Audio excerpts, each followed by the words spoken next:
नमस्कार. VAJ academy YouTube चॅनलवर आपलं सहर्ष स्वागत आहे. या व्हिडिओमध्ये आपण सार्वजनिक आरोग्य विभाग भरती 2026 संदर्भात एक महत्त्वाचा अपडेट पाहणार आहोत आणि एक ऑफिशियली परिपत्रक सगळ्या जिल्ह्यांमध्ये पाठवण्यात आलेलं आहे. आणि मग त्यामध्ये आजच म्हणजे 7 जुलै 2026 रोजी गट क आणि गट ड इथं चुकून गट ब झालेलं आहे. ॲक्च्युली ते गट ड पाहिजे हा. गट क आणि गट ड ची जिल्ह्यानुसार रिक्त पदांची माहिती मागवलेली आहे.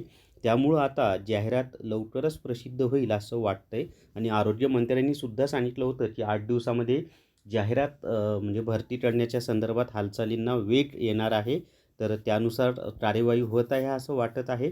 तर नेमकं त्या परिपत्रकामध्ये काय सांगितलेलं आहे, विषय काय आहे, ती सगळी माहिती आपण पाहूयात. पण याच्यामध्ये एक आनंदाची बातमी अशी आहे की गट ड ची भरतीसुद्धा सार्वजनिक आरोग्य विभागामध्ये होणार आहे, हे आज स्पष्ट होत आहे. तर व्हिडिओ शेवटपर्यंत पहा. या व्हिडिओला सर्वांनी लाईक करा, शेअर करा आणि VAJ अकॅडमी जे आपलं यूट्यूब चॅनल आहे ते सबस्क्राईब करा. जर तुम्हाला सार्वजनिक आरोग्य विभागामधील MPWसाठी रेकॉर्डेड व्हिडिओ कोर्स घ्यायचा असेल तर प्ले स्टोअरवरून विठ्ठल सोर्स ॲप डाउनलोड करा आणि MPW रेकॉर्डेड व्हिडिओ कोर्स विकत घ्या. फक्त 500+ GSTमध्ये हा कोर्स उपलब्ध आहे आणि संपूर्ण अभ्यासक्रम, संपूर्ण सिलेबस यामधनं तुमचा कव्हर होणार आहे. तर या ठिकाणी पहा, महाराष्ट्र शासन आरोग्य सेवा आयुक्तालय पुणे कार्यालय त्याच्यामध्ये पहा काय म्हटलेलं आहे की प्रति सगळे कार्यक्रम प्रमुख, उपसंचालक आरोग्य सेवा परिमंडळ, जिल्हा शल्य चिकित्सक, अधिक्षेत्र प्रादेशिक मनोरुग्णालय. विषय सार्वजनिक आरोग्य विभागाअंतर्गत मंजूर आकृतीबंधानुसार, म्हणजे याचा अर्थ काय, आकृतीबंध मंजूर झालेला आहे. गट क व गट ड संवर्गातील दिनांक 30 जून 2026 रोजीची सद्यस्थिती कळवण्याबाबत. त्याच्यापुढे पहा, उपरोक्त विषयांच्या अनुषंगाने सार्वजनिक आरोग्य विभागाकडील सरळ सेवा पदभरतीची कार्यवाही स्तव, म्हणजे स्पष्ट दिले, सरळ सेवा पदभरतीची कार्यवाही स्तव म्हणजे कार्यवाही होणार आहे, सरळ सेवा पदभरतीची कार्यवाही होणार आहे, जाहिरात काढायची असं त्याच्यातून अर्थ निघतो.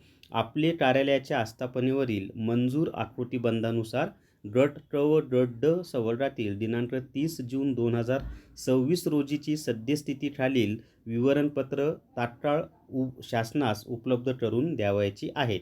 आणि त्याच्यामध्ये गट क पदनाम, मंजूर पदं, भरलेली पदं, रिक्त पदं, गट ड तसंच मंजूर पदं, भरलेली पदं, रिक्त पदं आणि खाली एकूण.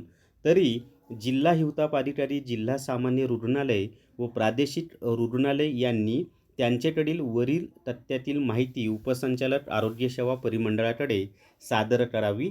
उपसंचालक आरोग्य सेवा परिमंडळ व कार्यक्रम प्रमुख कार्यालयांनी सदरील माहिती या कार्यालयास दिनांक 7/7/2026 म्हणजे 7 जुलै 2026 पर्यंत, म्हणजे आजच ही माहिती सादर करण्याची दक्षता घ्यावी असं या ठिकाणी म्हटलेलं आहे. तर आता पाहूयात, गट क आणि गट ड दोन्हीची जाहिरात येणार आहे हे तर स्पष्ट झालेलं आहे आणि आजच हे परिपत्रक पाठवले आणि आजच त्यांनी माहिती मागवलेली आहे. आता काय ऑनलाईन झालेलं आहे, त्यामुळे मेल केली की त्यांना माहिती मिळून जाते. तर हाच अपडेट मला तुम्हाला द्यायचा होता मित्रांनो. या व्हिडिओमध्ये एवढीच माहिती. व्हिडिओला सर्वांनी लाईक करा, शेअर करा आणि VAJ अकॅडमी जे आपले यूट्यूब चॅनल आहे ते सबस्क्राईब करा. धन्यवाद.